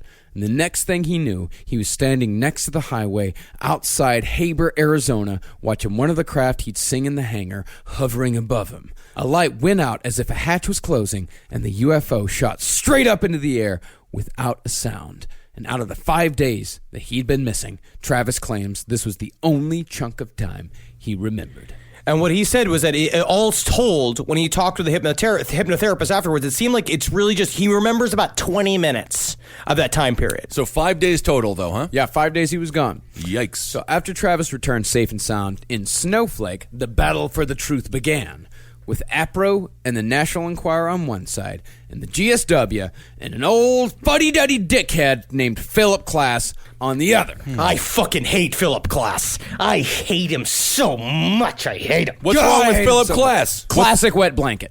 Oh, yeah? Oh, yeah. Classic wet blanket. He was smug. He was condescending. He's the guy, he liked to write in all caps for emphasis in letters and articles, as if that just made his point stronger. He was pretty much a professional UFO debunker. He is the one that created the concept of that UFOs are ball lightning. His whole thing is ball lightning and plasma flares. Ball lightning? Ball lightning. He was the guy that said if you could prove conclusively that UFOs existed, he would pay you $10,000. Oh. But you had to take him up on the offer, and if you took him up on the offer, then you had to give him $100 for every year that UFOs did not go discovered. So he's like the world's dumbest Mr. Wonderful from Shark Tank? He's making money on top of money? All right, I see what you're saying now. He's a total prick. Yeah, Klass is known in the UFO community for suppressing and distorting evidence to fit his own personal agenda, personal attacks, and, as we shall see, decades-long campaigns of harassment towards those who disagree with him. He even purposely sabotaged our man Stanton Friedman in his quest to link American UFO cover-ups with those conducted in Canada. Klass is the type of guy hardcore skeptics love. A real top-grade asshole. Go fuck yourself, Philip Klass. I hope you're listening to this. Oh, wait, you're dead. Good. I'm glad you're fucking dead. Is he a goner? He's a goner. Okay. Yeah, he's like those guys on the internet now that like take Carl Sagan way too seriously. They start all their arguments with, "Well, actually." He's like the proto "well, actually" guy. I see. Okay. Now let's actually hear Philip Klass from a televised debate he had with Travis Walton and Mike Rogers on the Larry King Show. The first voice you're going to hear is going to be Mike Rogers, and then Larry Klass is going to interrupt him like a dickhead. The man has used character assassination, mudslinging, and outright fabrications in an attempt to cover up the truth. You are a goddamned liar, Mike Rogers, and I have caught you in falsehood after falsehood, no, you have and not, you sir. know it. No. I love it. I literally just, honestly, I don't believe in time travel, but that was the closest I've ever felt to being in 7th grade eating family dinner. Like that, I could just fall asleep. I just want to pet a dog. Are a goddamn liar. Because that the first voice you're hearing is Mike Rogers' voice. And then he comes in, he hates UFO so much, it's almost kind of like he was abducted by a UFO a long time ago, and he really fucking liked it, and they saw what a fucking big old slut he was for it, and they decided not to pick him up again. He hates UFOs like Jeff Sessions hates weed. I see. Very interesting. He's just up there just being like, yeah, you're a goddamn liar saying you won't put that tube up my penis. Right, because I'm ready to shoot all night long, you tiny brown-eyed little seductors. You little fucking sweet succubuses. Come and check my asshole. Snap in my fucking asshole. Snap. Meanwhile, he's at a Minneapolis airport tapping his foot underneath a stall somewhere trying to solicit a BJ from some random traveler. Hey. You an alien? I fucking hate you aliens so much. Suck my dick. I'm writing legislation to get you out of this bathroom, alien. So APRO set up a full medical examination for Travis Walton after the failed attempt with the hypnotherapist in GSW. They found that Travis had a small red spot at the crease of his right elbow, which appeared to be from a hypodermic needle. The urinalysis also showed a lack of ketones. What does that mean? See, when a person doesn't eat, their body starts to eat itself, breaking down stored fat to keep it going. And while Travis claimed to not remember eating anything, there were no ketones in his urine, implying that he had been well-fed for the last 5 days. Yes. Interesting. You know, when I lost 180 pounds, that was actually the visual that really helped me. My it- body eating itself. I thought about little like Pac-Mans eating all the fat. That's really scary. I don't know. I thought it was kind of cool. That helped. So you thought that you just had that your body was like filled with Langoliers? Yeah, basically. It was kind of a cool thing. Now, before you say that Travis might have been fed intravenously through the needle hole by the aliens, the spot was not on a large artery, which is how one is fed in such a manner. Oh. This means that either Travis was being fed another way by the aliens, Uh-oh. or was just hanging out watching TV for 5 days. But others also claim that the ketone test was, quote-unquote, inconclusive. Okay. What's harder to explain, though, was the lack of bruises on Travis's body. If things happened the way the logger said it happened, then Travis should have had a huge bruise on his right shoulder from being thrown 10 feet by an energy beam. But when he was examined, no bruises were found. Now, this could actually somewhat be explained by a recent revelation Travis had about his abduction. He believes that the aliens did not abduct him for testing or sperm harvesting or any of the other typical reasons aliens have. Travis believes that they took him in because they had accidentally injured him with their propulsion system. No, this is actually, in my estimation, this is pretty legit. Travis had some sort of psychic communication with the aliens. This is how they work, right? And so I think this thing that you're about to break down, which is what Travis laid out, I think it's actually pretty close to the truth of what could have happened. Yeah. And in no way did I laugh when Henry said that. I'm getting so good. I want to be with you, Henry. I'm supporting you. Yeah, you want to believe. I want to believe that I want Henry to be happy. That's Thank you. Now, in this scenario, the aliens were parked out in the middle of nowhere, minding their own business, when some yokel walks up and starts gawking. Travis. Hey, look, hey! Hey, look, I want to go. Can you get my brother Dwayne? Can we go get my brother Dwayne? I wonder what the aliens are thinking when they just see this guy. Well, what they think is that he's been recently emptied. He's going to be no good to us. He has recently emptied. Well, what they're thinking is that they need to get the hell out of there, so they Right. turn on their engine and leave, but the idiot outside ends up walking into the spaceship equivalent of a jet turbine. And so they feel bad because they accidentally almost killed this guy. Because imagine, right, UFO's engine, the way they say, are gravitational. They create a hole in gravity in front of them and it pulls them forward, which requires gigantic spinning electromagnets inside of it, right? It's some weird kind of thing. So when it takes off, it builds this huge field. And when he pops into it and he gets too close, he like pops the bubble, and it's like when you touch like the big like electro balls, it's just like, it's just you pop it and then you get the energy in you. Okay. Yeah. I'm not a scientist. I am just an investigator. I am more of a person. I remember that paper, reading that scientific paper, get the energy into you. Ah, yes, I loved that one. That one got me a D in high school. I can already see what's the movie with Jake Gyllenhaal where he ends up setting up all the crime scenes so he can take Nightcrawler? Nightcrawler. Yeah. Henry is going to be the MUFON version of Nightcrawler. Yes. Make the news. It's gonna get dark and it's gonna get scary. So when Travis gets hurt by the aliens feel bad. They bring him onto the ship, and they spend 4.5 days repairing his broken body. Travis accidentally wakes up while the Greys are doing their job. He freaks out. The Nordics swoop in to clean up the mess, and they drop him back close enough to where they picked him up, just about 30 miles away. This is one possible scenario. And if you could just for a second be serious, both of you, and just think about this. This is a pretty valid explanation.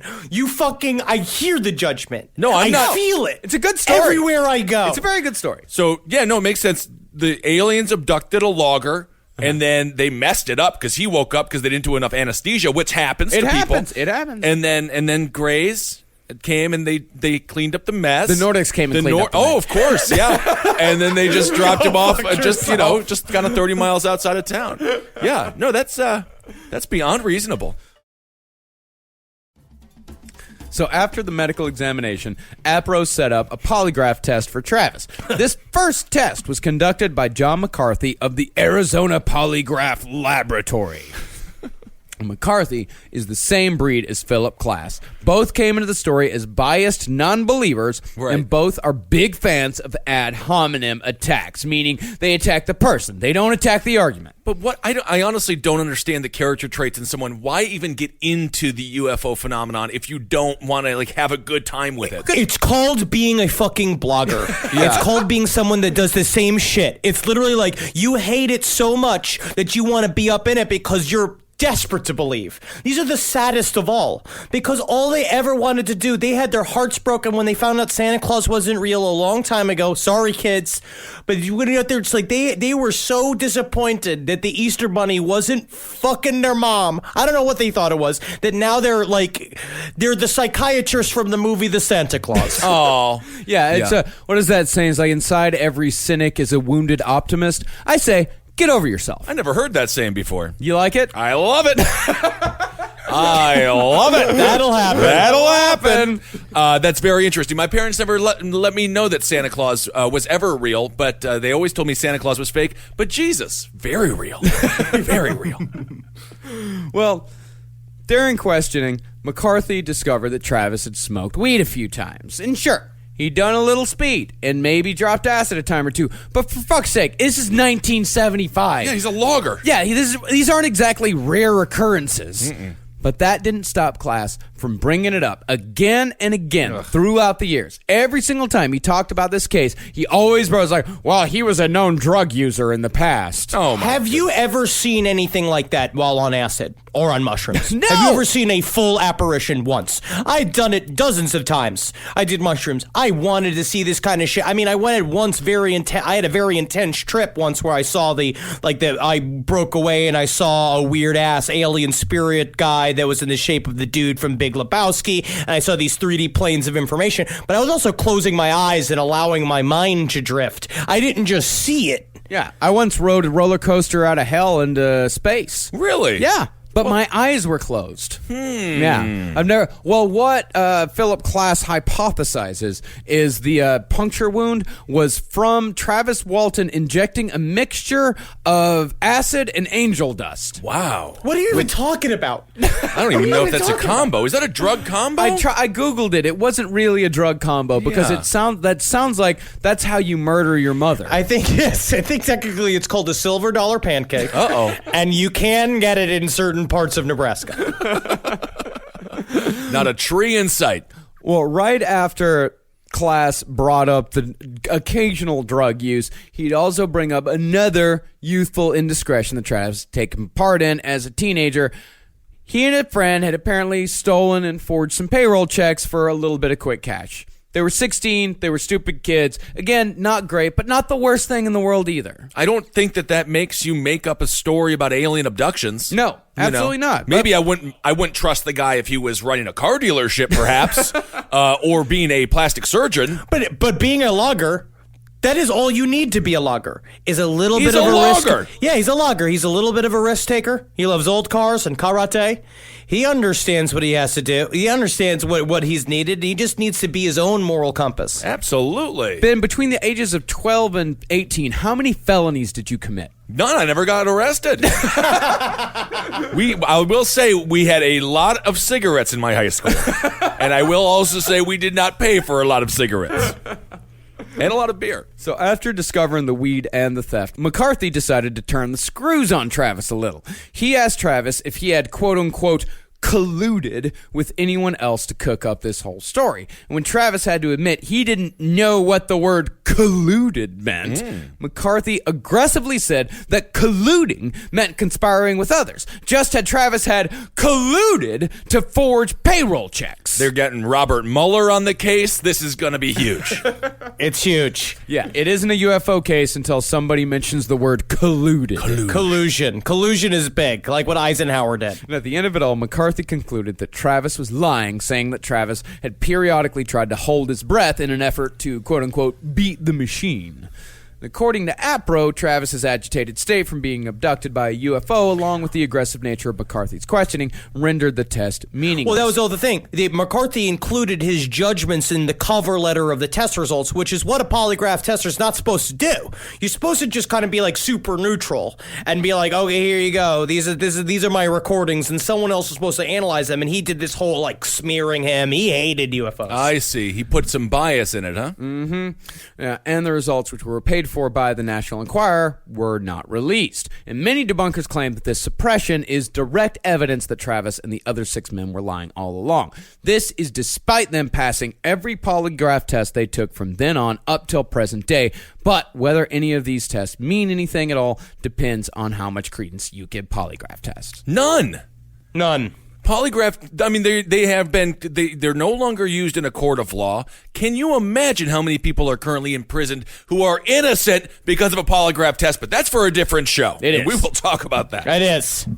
So after Travis took a second polygraph test and passed, he and Coral Lorenzen. What was that? Coral Lorenzen. So do you have to be drunk? Do you have to be drunk to say the name, or can you try to do it sober? Yes. Coral Lorenzen. I gotta say, you're the prettiest woman I've ever met that's named after a C structure.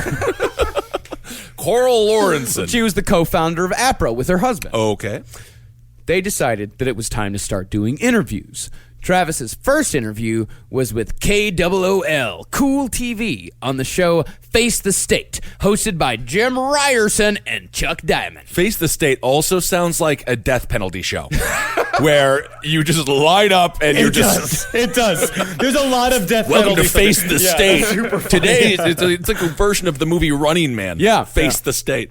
Now, I've read the transcript of the interview, and the interesting thing about Travis's account is, as Henry said, 40 years later, it has remained the same from this very first interview. It is very solid. It is a very solid story. He repeats it again and again. It's on the money every time. He doesn't embellish anything. It's really, because that's kind of the things, like Fire in the Sky kind of blew this up into something that it definitely was not. Like, it was, the abduction is way more what we talked about at the beginning. It's dumb and weird, but idiosyncratic. It's like a thing where obviously he has very specific memories. Yeah, I mean, UFO abductions don't follow pacing and plot points. You know, they have to be stylized quite a bit. And Fire in the Sky, the alien abduction scenes, that's why you watch the movie, because the alien abduction scene at the end is amazing. It's one of the coolest alien abduction scenes ever filmed. Yes, but also at the same time, remember, which is my full, it happens almost in a dreamlike state.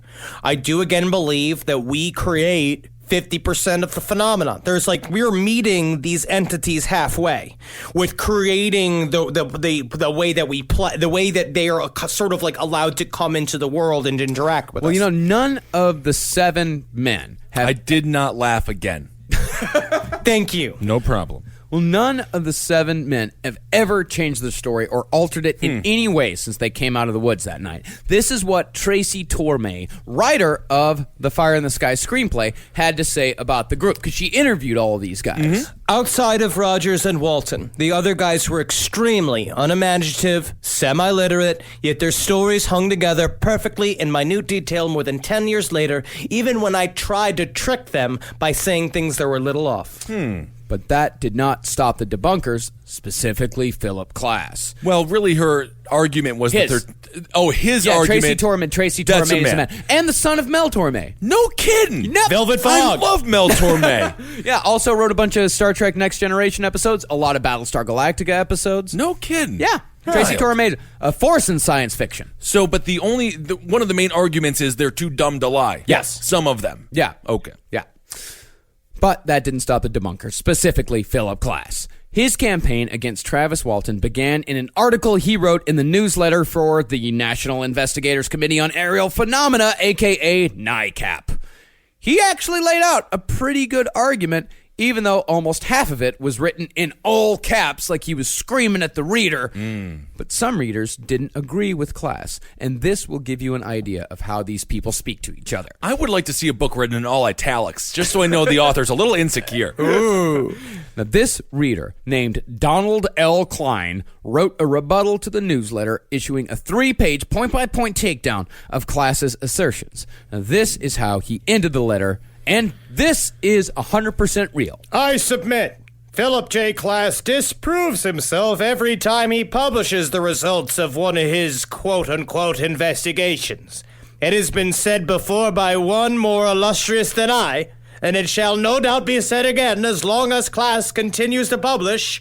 Class dismissed. P.S. I do not wish to be associated with an organization so indifferent to an in-depth investigation and fair reporting.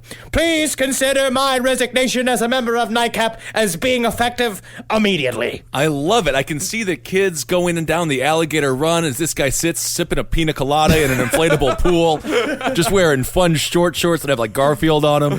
I cannot wait to send my strongly worded letters with my letterhead. I'm going to have a full letterhead. I'm going to send typewritten letters denouncing people. It must be written with at least 7 inches of water. You have to be somewhat submerged in order to really write these. No, that's just one tiny example of the infighting between these people. MUFON, that's the Mutual UFO Network, actually compiled a 375-page dossier collecting dozens upon dozens of documents related to the Travis Walton case. It is thick. We made it through I made it through 95 pages. I think I read of it. I read a lot of it. And it's a lot. I read quite a bit of it. But there were the parts that I started skipping over. Some of the barbs thrown between GSW and APRO, those were kind of fun.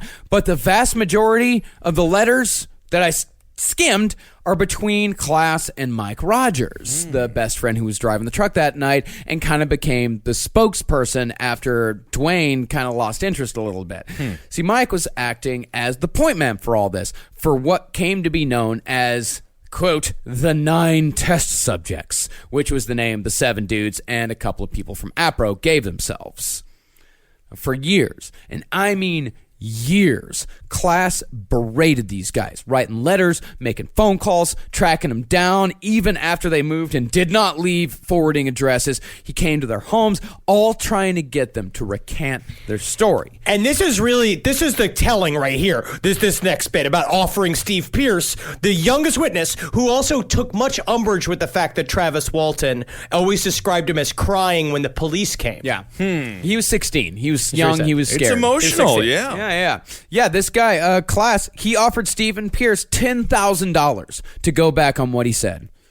But he didn't do it. He didn't do it. Wow. He was going to do it. He didn't do it. He was going to do it, and then he didn't do it because he has honor. Well, he's a logger. He's a logger. He's got a fucking backbone. He knows the only thing he could trust is fellow loggers and trees.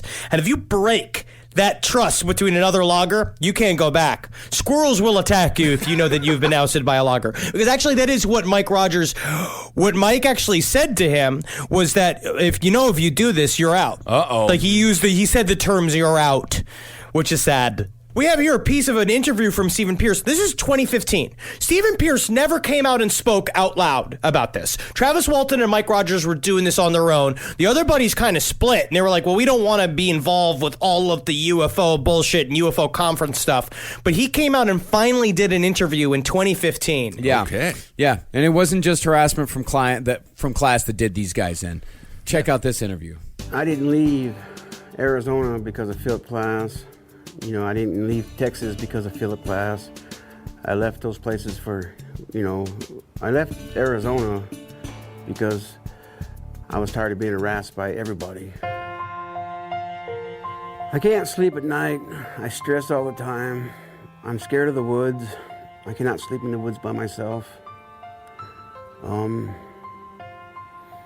In my family, they do not believe me. And that's what really hurts the most.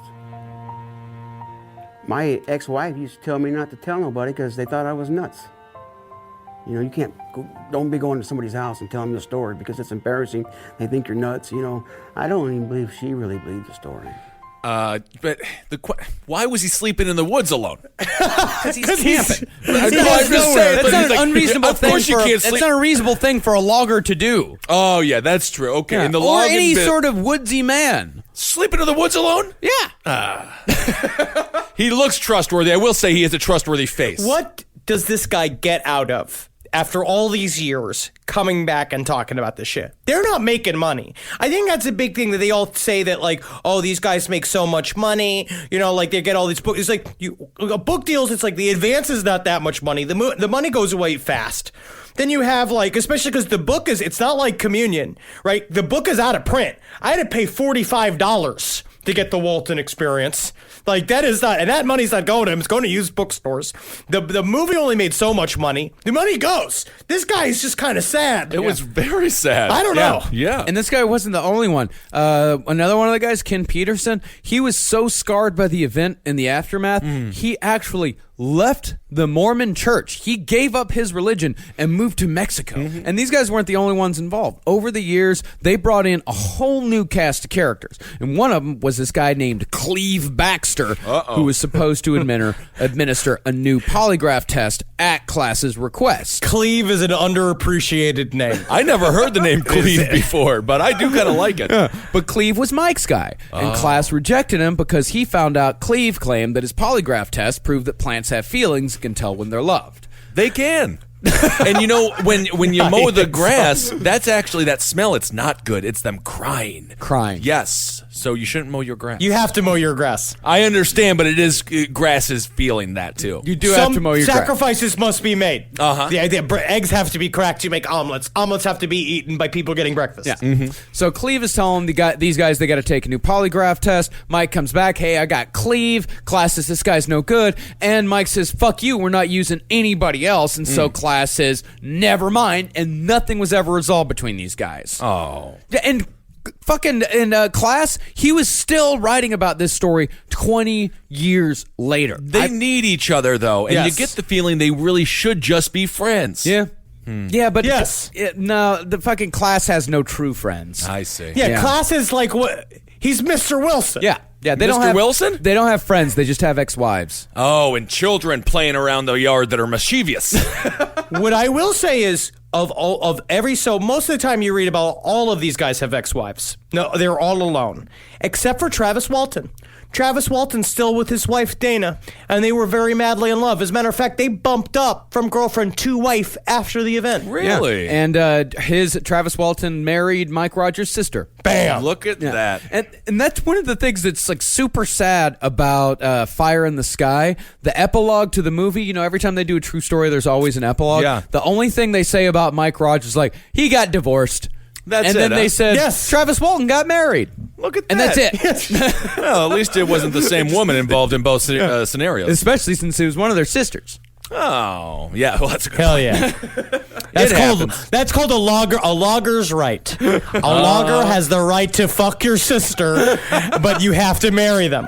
I don't know if that's true, but no, really, I will give class a little bit of credit for bringing up a couple of questions concerning the story. Now, first of all, as we said before, Dwayne Walton was a UFO buff, and just before the abduction, ABC aired a TV movie called The UFO Incident, which told the story of Betty and Barney Hill, which our listeners are already familiar with. Of course. And coincidentally, if you'll remember, Betty and Barney Hill were also accused of taking their story from a TV show. In their case, it was an episode of The Outer Limits. It's just, people just watch sci-fi, goddammit. They just watch sci-fi. And also, perhaps, quote-unquote, coincidentally, the aliens described by Travis Walton sounded suspiciously similar to how the aliens were portrayed in the Betty and Barney movie. Even the way he described how the aliens blinked seemed to be taken straight from the program. Well, now I think I'm on the side of class. That's it? That's all it takes for you? I heard they watched a movie about Betty and Barney Hill, and the aliens were the exact same. But I don't know if they actually, I don't think that they showed them the aliens in the movie. I believe they just described them. So, yeah. Go fuck yourself. All right. I'm investigating. Not yet. You haven't had you don't have your lanyard yet, so. Well, God damn it. The thing is about class that I really don't agree with is his the motivation that he says that all these guys had just doesn't add up. It's not a big enough motivation to go through all this trouble.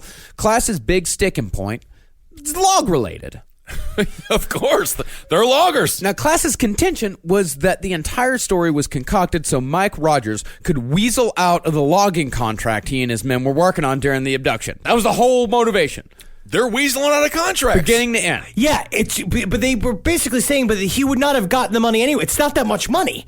It was this weird ass thing about because it was he would have to pay a penalty fee for not finishing a job on time, which makes no sense because they wanted to say it was an act of God that this UFO showed up and they would play off this whole insurance scam, which is so complicated. I did hear this Travis Walton guy forged some checks when he was 16, and I did also hear he was an intravenous drug user. I want to clothesline you. That's what I heard. No, really, there are 4 possibilities here. 1, all this happened as a physical event, more or less how the guys say it did. 2, all this happened as a psychic or hallucinatory event, more or less how the men perceived it to be. Yes. 3, it was a total hoax. Or 4, it was a partial hoax that only a couple of them were in on. The partial hoax theory says that Mike Rogers and Travis Walton ordered a fake UFO from the back of a comic book and put on an expert-level light show with stunts just to avoid a penalty fee for extending their deadline. Ooh, I want number 4 to be real. Yeah, it would be, honestly, it's the cutest one. Yeah, it's the best because movie. it shows that they just wanted to perform. Yeah. You know what I mean? It's definitely... But I don't know. No. And you know what? As it is with every single one of these stories, we'll never know. We don't know. We don't know. We don't know. We'll never know. I know. I tell you what I do know. What do you know? I know. What do you know? I know. I just know. I just know. That's the story. That is the Travis Walton experience. That is the fire in the sky. Yes, and my goodness, now I'm reminded I have to go rewatch that movie. That movie horrified me when I was a kid. It has a bit of a slow start. Oh, yeah. But the acting is great. It's like every actor you like from the 90s is somehow in that movie. Yep. It's great. Everyone from the TV show Wings. Yes. I honestly do think that someone from Wings is on it. Henry Thomas from E.T., which is actually what a part of the reason why I was named Henry Thomas, except for the fact that I'm a junior. But my mom was always loved Henry Thomas, the actor. Yep. Yeah, Henry Thomas from E.T. is in it. D.B. Cooper's in it. Very cool. D.B. Sweeney. Excuse me. D.B. Cooper is a different kind of person. That's a different person. That's another mystery that we should get into at some point. That's another big that mystery. Is. Yeah. Henry, so that's it. So that's the Fire in the Sky story. Unbelievable. Very educational. Very fun. Yeah. Henry, I wanted to ask your mother. We've all learned a lot. How excited is your mom for the new show called Young Sheldon, the spinoff from The Big Bang Theory? Oh, my God. My mom must be just so excited. Be like, and to think, it's like when I looked at him and be like, well, I can't even believe he was ever a child. He has seemed such a little grown-up all the time. I can't wait to see his adventures. How did he get like this? And what? Oh, my God. I'm so curious. Henry Thomas, you're a pig. Oh, my goodness. I love that your mother slowly becomes David Berkowitz. Yes. Well, we've got a lot of cool announcements. Oh, my goodness. We have here. so much to talk about. First of all, we have a new mailing address. Uh-oh. Finally set it up today. If you would like to send us anything through the mail, send it to The Last Podcast on the Left, P.O. Box 1870, Long Island City, New York, 11101.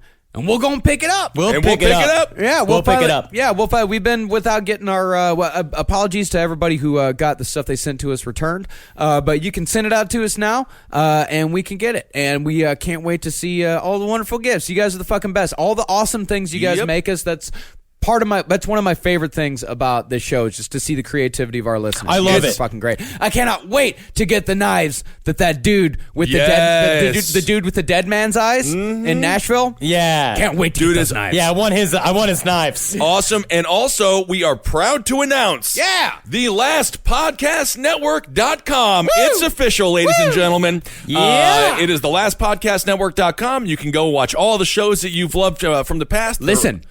Yes, listen or watch. Stare at your TV or Stare at the sound waves. Stare at the sound waves and watch it as well. But listen to all the shows that you've come to know us for here on the now Last Podcast Network. Yep, we've got all the same shows that we always have. But yeah, we're just starting on something new. We've got a lot of new shows coming up in the next few weeks.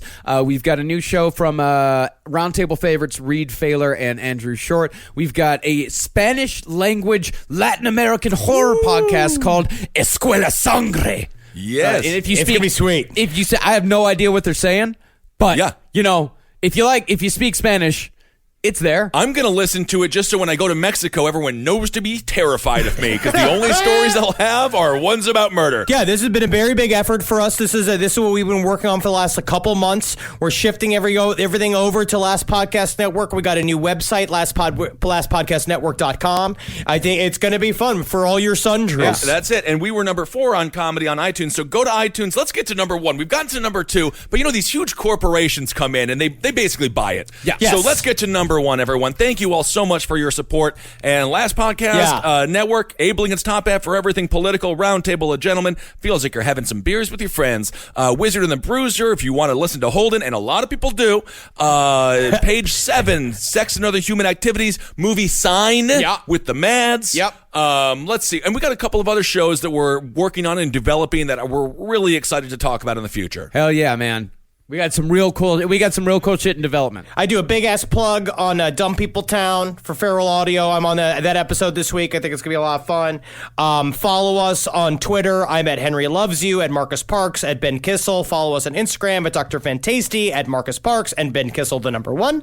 And follow us on all the bullshits at LP on the left. And we are going to be in South Carolina or North Carolina. We're coming to Carborough. It's Chapel Hill, Raleigh, Durham. That's it. It's sold out. We'll be there next week. Yeah, we'll be there next week. So, it's a sold-out show. So if you got your tickets, fucking thank you for coming. Be sure on the day of, if you didn't get your tickets, a lot of times some people can't make the show, and they sell tickets, and we usually retweet those people. So be sure to follow us on Twitter at LP on the left to see if you can grab some. That's it. Is it true in the airport of North Carolina that they just hand you cigarettes? I think that is true, yeah. There's definitely a large smoking lounge in the Raleigh airport. Or maybe it's Durham, but I think it's Raleigh. We're also going to be coming to back to Toronto on September 22nd for the JFL 42 Festival. Be sure and get tickets to that. And we're coming to Pittsburgh, Los Angeles, and Omaha. And we've got another show that we hope to announce soon, but you're going to have to wait on that until everything's all wrapped up in a tight little bow. That's it. But also know that our Halloween show is about to sell out. We're going to have a fuck ton of special guests at this show. I already got a couple confirmations that I'm really excited about. It's gonna be a really fun night to remember. And I saw someone posted a thing about costumes. You have to wear costumes. It's fucking Halloween. Yeah. Whatever you want to. If you don't, I don't like to wear costumes. So God gave me a costume when He made me 6'7". I'm gonna dress very nice. I'm going to I'm gonna wear a suit. It's gonna be all black. I'm going full fancy. Yeah, I'm going all black. It's a gala. That's it. And people of Brooklyn, vote on September 12th, the primary. We got to beat these Republicans. Yeah. That's what we got to do. So email me. You can find me on Twitter with all that stuff. All right, everyone. Hail yourselves. Hail Satan. Hail Geen. Hail me. And hey, remember, watch the skies. You never know what you're going to see. The stars. Don't do it during an eclipse. Magustalations, everyone.